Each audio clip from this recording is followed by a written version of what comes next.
on this kind of the words that are emphasized as to what a girl is. Brave, imaginative, determined, creative, free, bright, and powerful, and not weak, submissive, etc. And that girls are to be defined by what is inside them. And I realize that that's also Intel's logo. So I understand the kind of double play there, but it also seems to be the case that the stories do portray that we'll hear, when we look at Soka's story, we hear this what's inside her, her intimate kind of dreams and wishes, and I think that that's interesting, right? That's an interesting take on if we're going to empower girls and educate girls, that the focus beyond are there to be defined by what's inside them. As opposed to there being, what they do in the world, as opposed to all kinds of different ways that we might think about giving a list of adjectives for a group of people. And I think that as I watched these, especially Girl Rising over and over again, I just became aware of the empowering girls through education, those last two words.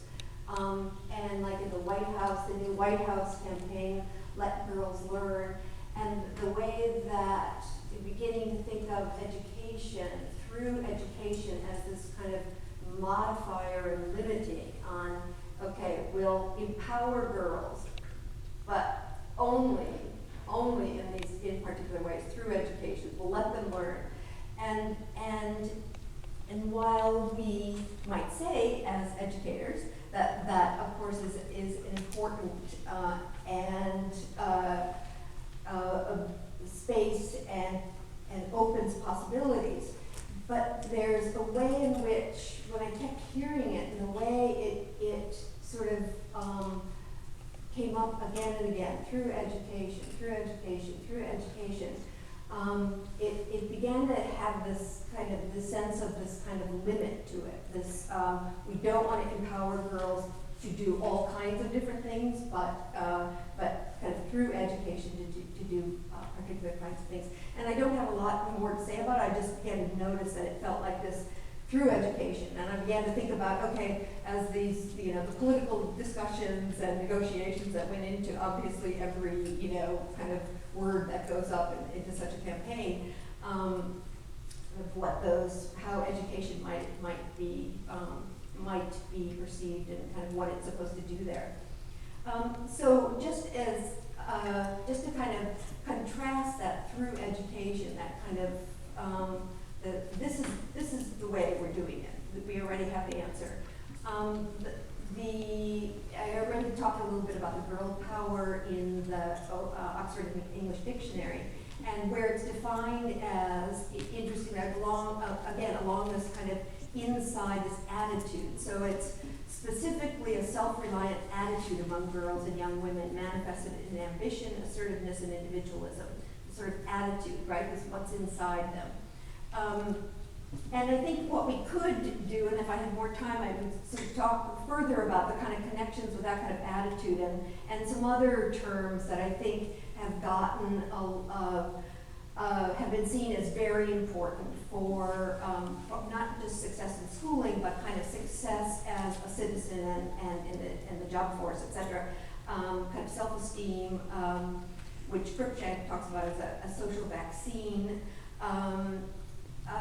Grit, I think, is another term that's gotten play in books by Carol Dweck and Paul Tough, for example, this kind of teachable tenacity. And then I think confidence as well, the sort of idea that if you have a confident attitude, that will carry you a long way. I think we'll see a little bit more, I'll say a little bit more confidence in what's ahead. So I just wanted to contrast that Oxford English Dictionary definition of girl power, right, this attitude of self-assuredness, determination, with Larry Grossberg's definition of youth empowerment. So obviously a broader category of people he's talking about, not just girls. But he talks about empowerment in that context as the generation of energy and passion, the construction of possibility. And I think then when you put that kind of next to some of the things that Girl Rising and Girl Effect do, we begin to see this very kind of specific kind of, this is the model, this is the path, as opposed to this, the sort of opening of multiple kinds of possibilities that Grossberg would have us think about in empowerment. So I'm going to turn now to a clip from, and a second clip from Girl Rising. As I said, there's 9 stories. Soka, who is in Cambodia, comes relatively early in the video. And you'll see scenes of her. First, she was an orphan, and the initial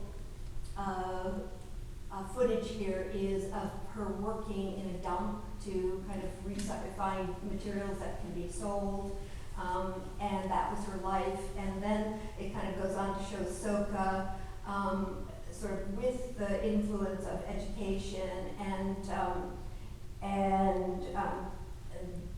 yeah, okay. So let me actually do this.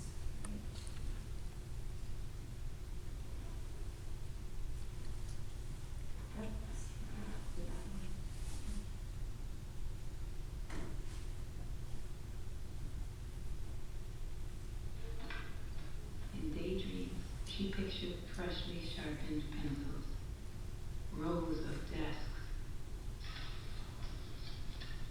the chant of the alphabet.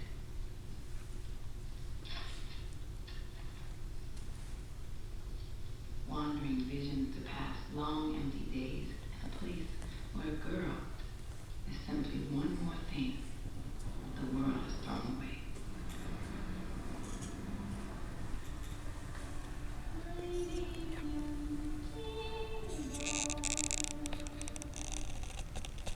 And when they found her, when this girl's dreams came true, she had not dreamt of gold. She had not wished for beauty. Hers was a simple dream. The bright white shirt of a school uniform. The crisp pleats of the skirt. Shelves full of books.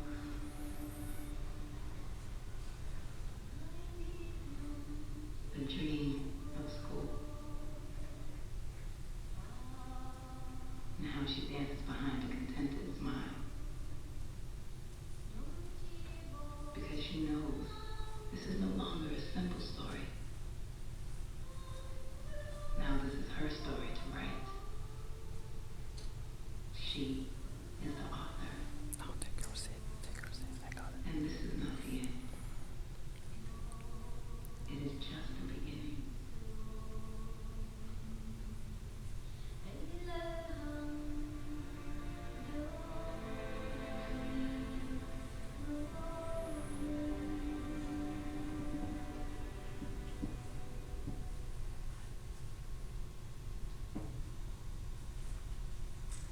So, I think that, this is, it, at least in my work with the Girl Rising films, is one of the more intense, for me, kind of, it creates this intensity that there's a lot going on. First of all, I think intimacy, the intimacy of her story. She came from the dump. She, as we hear by the narrator, she dreamt of a modest, chaste self, being a schoolgirl. She dreamt of pencils. She daydreamed of the alphabet, of books. Now she's the author of her own story. And again, I think this idea that she's a good investment, not silly or stupid, so she's not dreaming of gold or beauty, we're told. And I think she evokes confidence as a promissory note. I also can't help but kind of hear refrains of Cinderella here in Soka's story. The kind of the orphan, now dressed in the kind of beautiful gown, wants this kind of sober childhood of learning, and I think is a worthy moral subject, in the same way that Cinderella, kind of in contrast to her stepsisters, etc., and other people in the story, shows herself to be of high character and kind of worthy for all kinds of good things to happen to her. So I want to just talk a little bit about, especially from Girl Rising, but going back a little bit to Girl Effect as well, sort of answering my own question of what are some of the promises and what are those affective, how do those promises kind of move us, or how do I think that they might move us? So I think one of the promises of Girl Rising and of the Girl Effect campaign, and I think and I assume, because I looked in detail at all of the campaigns by any means, is that anything is possible. So again, there's another point at which I kind of keep hearing Disney refrains of "When I wish upon a star," right? So that idea that I think comes from very many popular cultural sources, for example, of sort of anything being possible. So again, the director Robbins, in this interview with kind of Pearson, published in the curriculum materials, that he talks about people who travel the developing world often experience this dichotomy of they're in these incredibly grim circumstances where it seems like you just think they're completely difficult and awful places. And then you come upon a person who in those circumstances is inspiring and makes you believe that anything is possible. And in this film, we wanted to kind of capture this essence. So that idea that we can still wish, we can believe that, in a sense, miracles still happen, right? In the worst circumstances, there are people who can inspire us and who can overcome those circumstances. I think at the same time, in that same very quote, the audience viewer remains in this privileged position. So Robin says, people who travel the developing world, like I do and like we do, right? Well, we know who travels the developing world. So there's this kind of assumption, I think, that the audience has sovereignty, and I think also this idea of that the campaigns kind of plug into this idea that kind of comes out in some literature that I've read on humanitarianism, sort of new movements in humanitarianism, this kind of choice humanitarianism. And I think it's Robbins as well who says elsewhere that well, there's so many ways that girls can be educated. You can support a campaign around bicycles, getting girls bicycles, or you can support a campaign around books and reading, and this kind of idea of acting responsibly. And I think the pull of that to do something responsibly to help other people is another one of those kind of animations of this work. And in the film later on, the narrator Liam Neeson says, as an individual, you have enormous power. Change can spread like wildfire when minds are moved to make it so. So there are those kind of encouragements in various parts of the film about you can do a lot as an individual. I think there's also an incitement to respond compassionately while also being entertained, and I would add tutored, although most of them we talking about entertained. So first of all, we have the kind of entertainment front. We have the kind of celebrity voices. We have Liam Neeson, the kind of overall narrator. Alicia Keys narrated the Ahsoka story. Kerry Washington, Kate Blanchett, and sort of other kind of high-profile, well-known performers. At the same time, the narratives themselves, the stories, were all written by prize-winning novelists and screenwriters and journalists from the respective countries. So, for example, there are stories that were written by Edward Dandicott, Marie Arana, Suni Sarapovala, Animata Forna, etc. So if you kind of look up the author of each of the stories, they are literally prize-winning novelists, journalists, screenwriters in their respective countries. So In some of the stories, the girls themselves performed their own stories. In others, one on Afghanistan and one other, they are either animated or they were performed by actors and actresses. So I think, again, on the entertainment, in terms of kind of drawing us in terms of entertainment, the sort of beautiful images as well. And then I think also the intimacies of the kind of tragic story and dreams that I think Soka is a really good example of. And the way that kind of, and whether that's because of reality TV and all kinds of other things, but there's a pull on us of that kind of intimacy that we hear about her dreams, we hear about her being this throwaway girl working at the dump. And I think that is that sort of sense of intimacy, knowing sort of somehow, while not able to really experience it, but sort of being pulled into again, another kind of intensity, I think. And then I think there's the promise of the simple answer, the simple known answer. And again, this comes up in the materials. We know the answer. The answer is education. They need to go to school. They need to go to school. And I think that the pull of that, the wish for, Lauren Berlant talks about the wish for the answer to be simple. We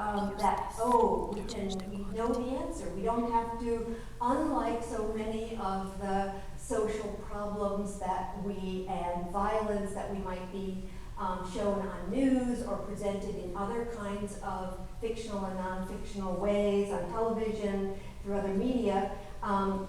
Here we have the answer. The answer is, again, provided us by experts, economists, etc., who tell us that about the girl effect. And comments like any donation, however small, will change a girl's life. This is for sure. And then I think that this overriding this kind of confidence is another pull, and the kind of the generating of confidence, the confidence that we have the answer, that this is going to be effective, that this is going to make this tremendous change, affect this tremendous change in girls' lives, as we see in Soka. That there's a kind of a confidence, I think, that kind of circulates there. It's in the campaign itself, in the people who are talking to us about their lives, whether that's Edwidge Dendekat, etc., in the voices of the stars that we know, the celebrities that we know. Confidence, I think, also then in the girls who are rising, and that kind of where the revolution kind of comes later on in the film and in some of the other stories. And I think here, kind of picking up on Cruikshank again, confidence is like a social vaccine, inoculates us against bad thoughts, low motivation, weakness, kind of like giving up, etc. So that whole idea of this kind of confidence, this attitude, this the solution is inside girls, sort of points to that kind of dynamic. Okay, so just kind of briefly, those are some of my thoughts about the promises. What campaigns like Girl Rising and Girl Effect suggest, promise us. I think it's part of, as I told you, my interest is how are these programs, given the social landscape, how are these programs successful at kind of drawing people in and getting people to commit to this? Yes, this is a good idea. This is the answer. But I also want to talk a little bit, I think, about the sort of beyond these particular questions, and that I'm interested in the ability of empowered girls to draw people compassionately, to support it, to get on board, to see themselves as part of a campaign to change. So if we just think about other groups of youth for a minute, young men of color, sexual girls, the girl that's pregnant at 15, right, in the Girl Effect video, young people who might blur boundaries, who are maybe courageous, but, are impolite or talk back or, right? So don't have the exact alignment of sort of characteristics that Girl Rising puts out. So in thinking about kind of developing compassion, developing involvement in, developing commitment to other groups of youth. And that's part of my interest in the Empowered Girls is if Girl Rising, for example, trains us for compassion and an arc of confidence building from passive, submissive youth to brave, imaginative youth with fortitude, who's excluded from compassion? And so I'm interested in thinking about who, if we're thinking about these affective publics who are kind of created by these promises and animated by Girl Rising, who's excluded from that compassion? And I think there are lots of kids, young people who are excluded from that compassion. And so how I think my interest here is, while certainly to critique, and critique is obviously part of this, but I'm also interested in thinking about if empowered girls are able, these campaigns for empowered girls, are able to kind of generate the kind of support that comes, from the White House, from journalists, from Hollywood celebrities, from writers, from award-winning writers, etc. If they're able to generate that, what can we learn? What's there to be learned from Girl Rising and the Girl Effect that we might then be able to use to generate compassion or to develop compassion towards other groups?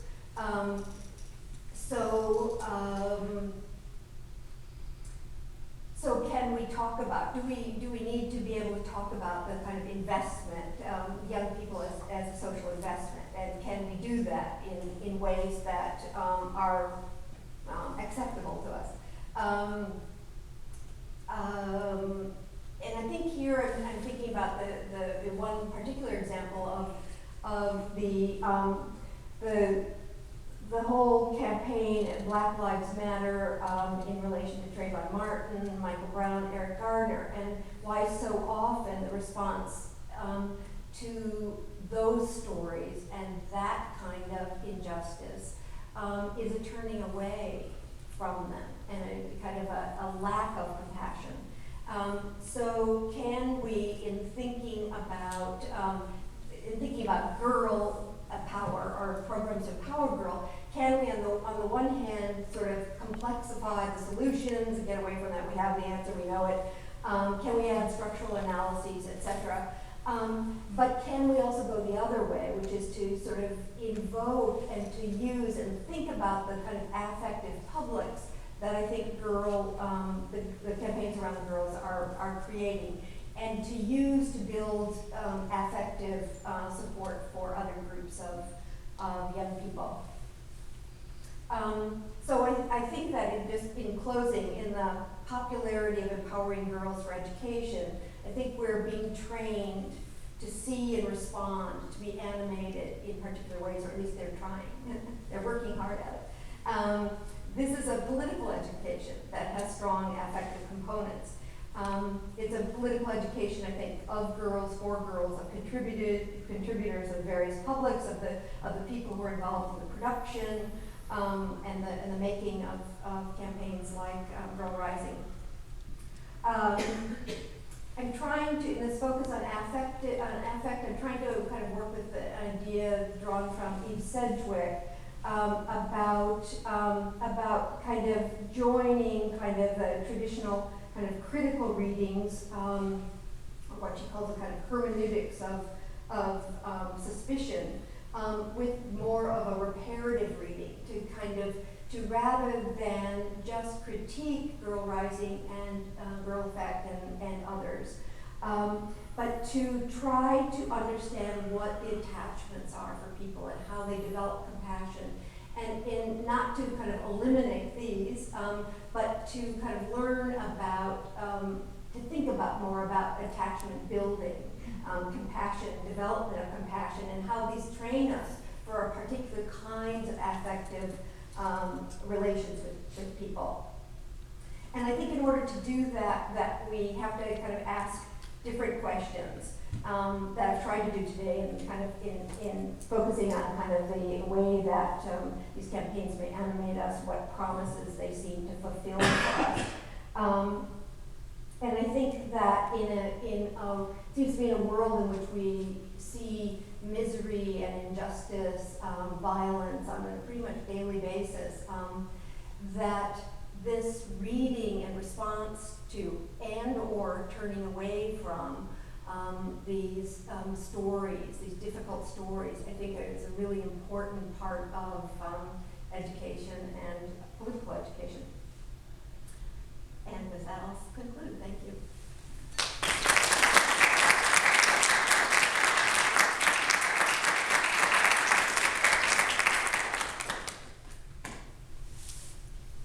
Questions?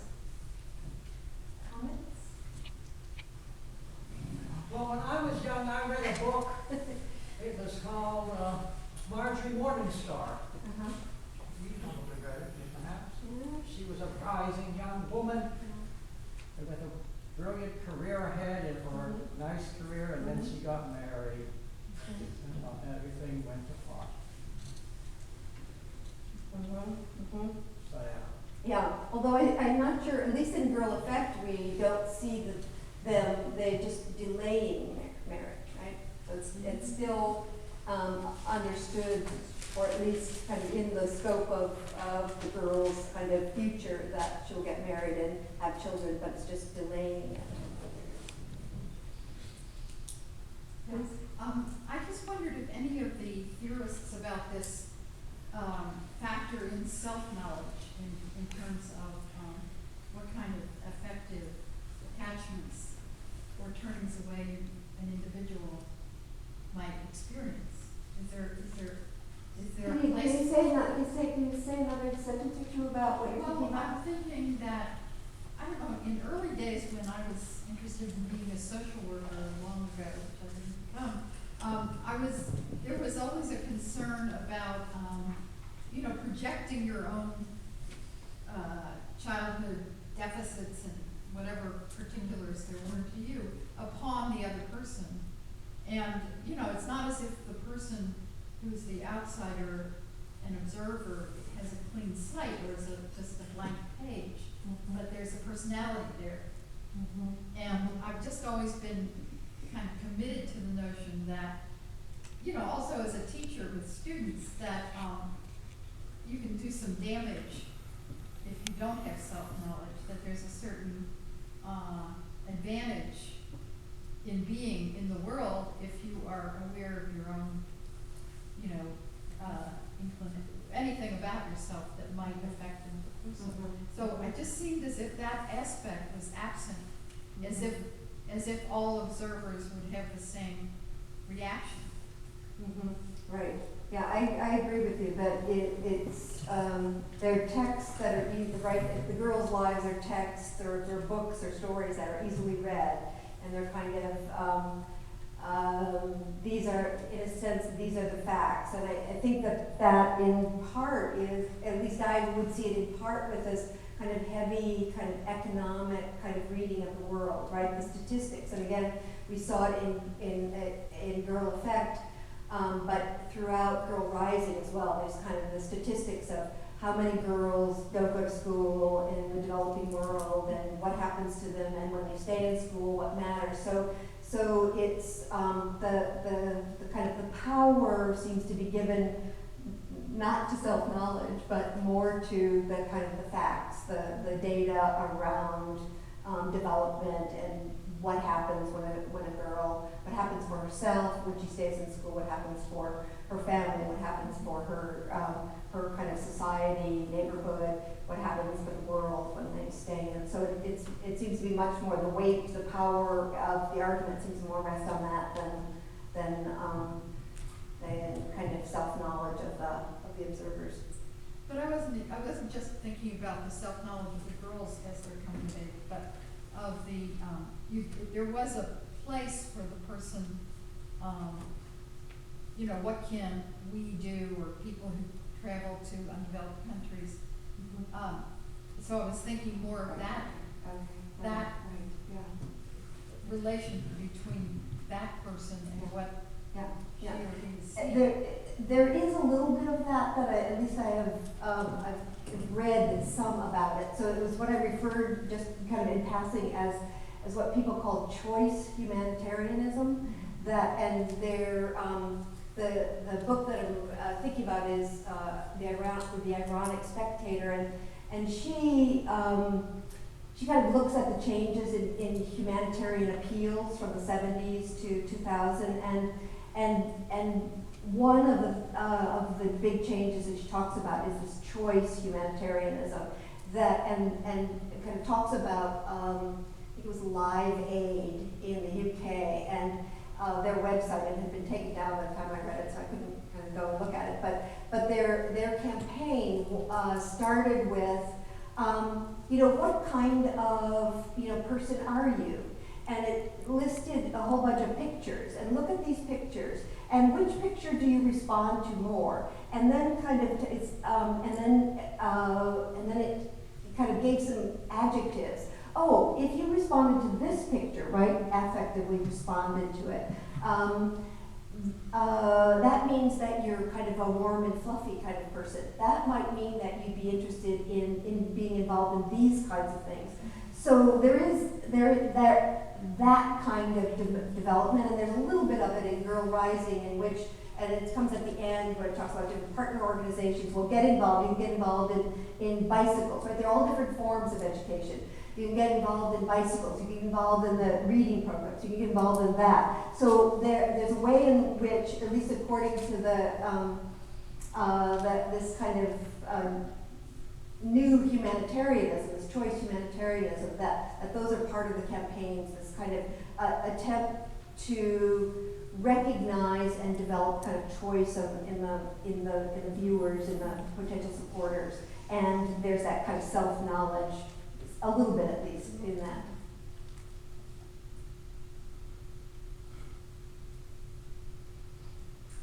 I was curious when you first started your definition, or explaining your ideas about affect, you talked about the relational aspect. Mm-hmm. And then as we look at each of the programs and projects, and they were talking about the characteristics and traits that they were fostering or that they were promising, I didn't get a sense of relational aspects of affect being part of the goals or the promise or any kind of sense of solidarity or other aspects. And then when you several times brought up youth programs and programs that focus on youth, I then was thinking I associate notions of solidarity and relational work with quote-unquote youth programs. And so I'm just curious whether you had... I think the relation that, when I'm thinking about affect, the relation is between the kind that I was trying to work with today is the relation between the viewer and the story, the narrative, the promise, the how viewers get pulled in what kinds of ways we get trained to respond or do respond. So the relational aspect of affect, I was thinking about in terms of the viewers of these materials, or the users of the film, right? This gets picked up by teachers and shown to students and their parents and schools and so forth. So I was thinking more about that than within the stories themselves. I thought it was really interesting the intel beginning to the movie. I had not seen that. I've watched it on Netflix. So, but what I thought was really interesting is that idea that what matters most about girls is what's inside them, and I wonder. To me, that sets sort of a bad dichotomy up about what is important about boys. Is not then what's inside them, but what we view, or maybe their masculinity that's outwardly or something like that. But this of that public-private dichotomy that often happens with Yeah. boys and girls.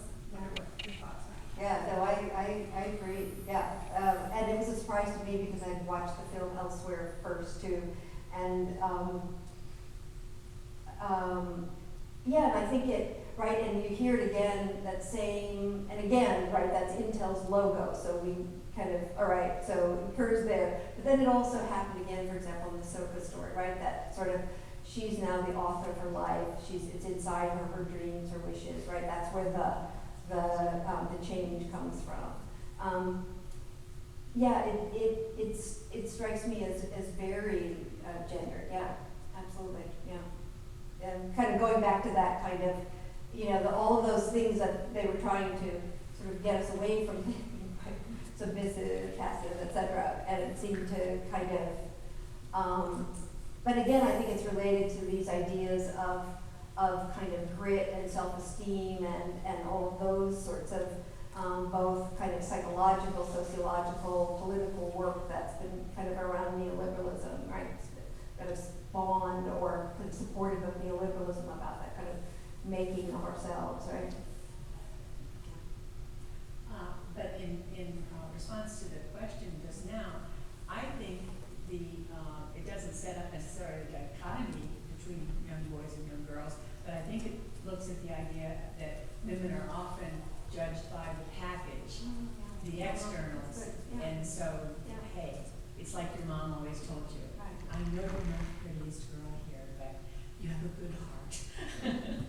Inside. No, that's a good point. That's another additional way that can kind of circulate and kind of be appealing. Yeah, that's great. Thank you. Yeah. Stephanie? Thank you, Nancy. It was just so provocative and generative for me. I hadn't made the connection between the girl empowerment campaigns and the war on poverty campaign. But I couldn't stop thinking about that and thinking about in Johnson's war on poverty, how absolutely essential those affective images in films were of Appalachia, and how poor people in Appalachia were produced literally in those films and images as worthy. But then it sets up the dichotomy of the deserving poor and the undeserving poor, which then later sort of cycled into what some scholars call the war against the poor. So we had the war on poverty and then the war against the poor. It just helped me think so differently about this whole movement, and I'd love to hear you just talk about then what might we be heading with these kinds of girl empowerment. And the point that you made that really then the production of the girls who are worthy of investment are pretty docile, submissive, they wish to be chaste. And yeah, I just love to hear you talk more about that. It seems to, again, kind of reuse and circulate so many of those familiar images of girls that the campaign seems to be working against, but then kind of recreates. And obviously that, that's kind of part of its power and ability to animate people as well. And I think that for me, the way that gets used through education, and that inside the girl is what matters, those sorts of things, are ways of sort of putting these kind of brakes on, right? Empowering girls, but only in this way, right? I think I think the moralness and it's helpful for me to think of that moralness not only just in purity and chasteness and pre-sexual, kind of asexual, deferred sexuality, but also to think of it in economic terms, right? Because it's all about investment. Who's worth investing in? And there are a lot of children and youth who are not obviously worth investing in, right? Our society is saying that. And acting on it.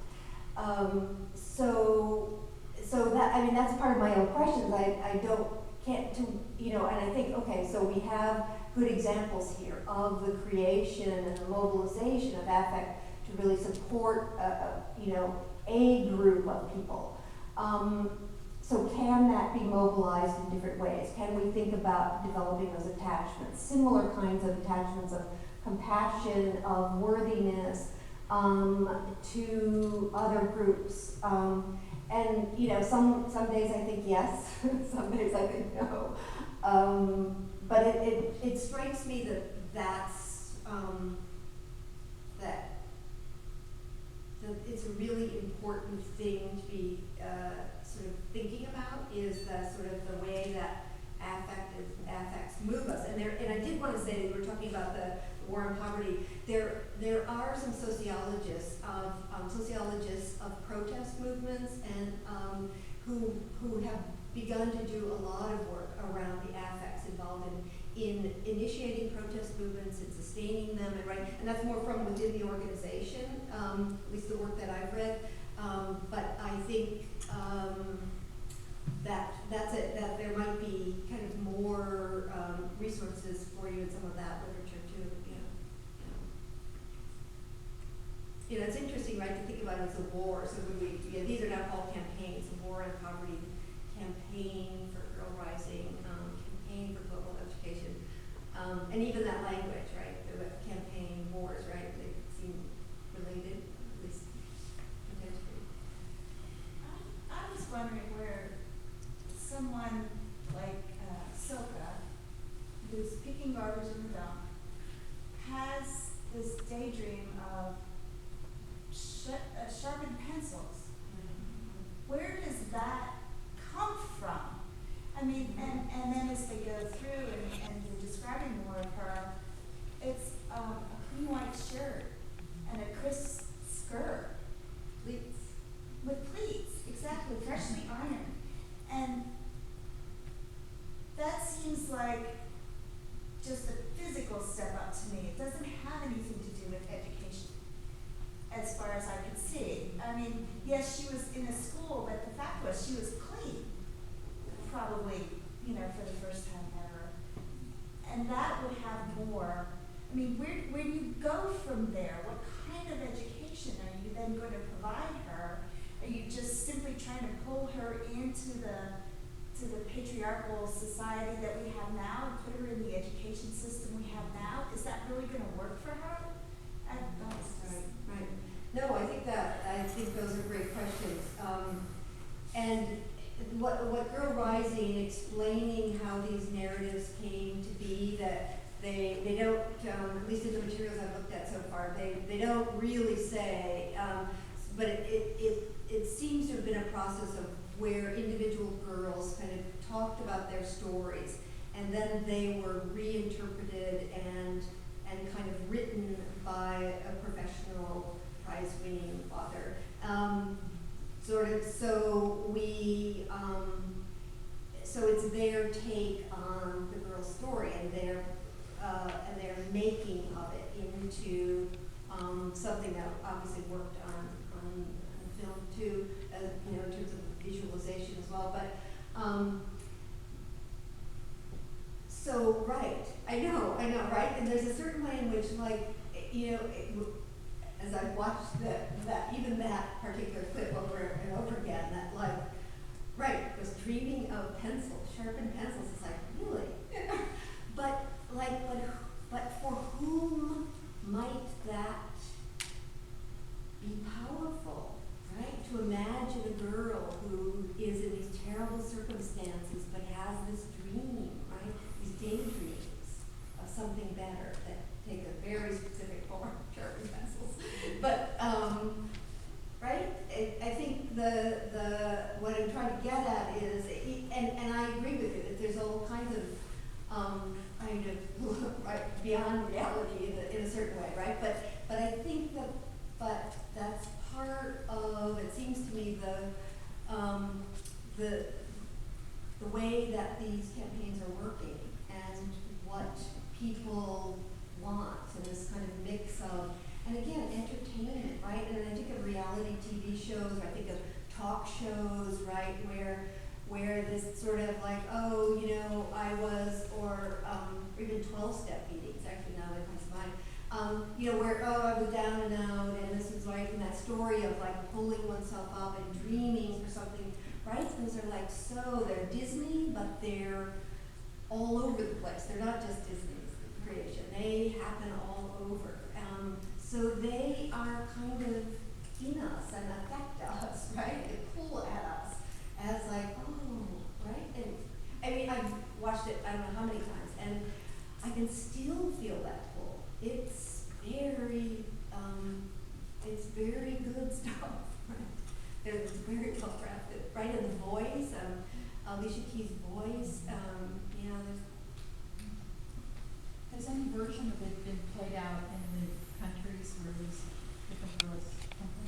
I assume so, although I haven't been able to up to this point, really kind of look, but I assume so, because a lot of their kind of associated organizations. So again, if you look at the end of the film or the Girl Rising website, they kind of have their partners, CARE, Room to Read, and other partners. And I know a little bit about Room to Read, which is a literacy program. Literacy and actually I'd say grit, teaching of grit and attitude, determination, and literacy that at least one student of mine is hoping to look at for part of her dissertation, and that's in India, in Delhi. So I kind of assume that this is being shown elsewhere, right? So the YouTube version has Spanish subtitles. That suggests at least something, but I don't really know yet. Yeah, I don't know that about that. Yeah.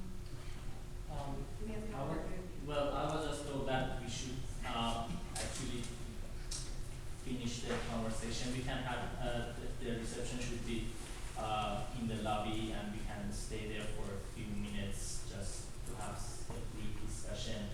I wanted to use this time to appreciate Dr. Lesko. Cindy, would you come here, please? Help me do this. We have a certificate of appreciation in grateful recognition of your visit and lecture. We hereby present Dr. Nancy Lesko with this certificate of appreciation for your visit to the University of Georgia. Feminist scholar activist, March 2000.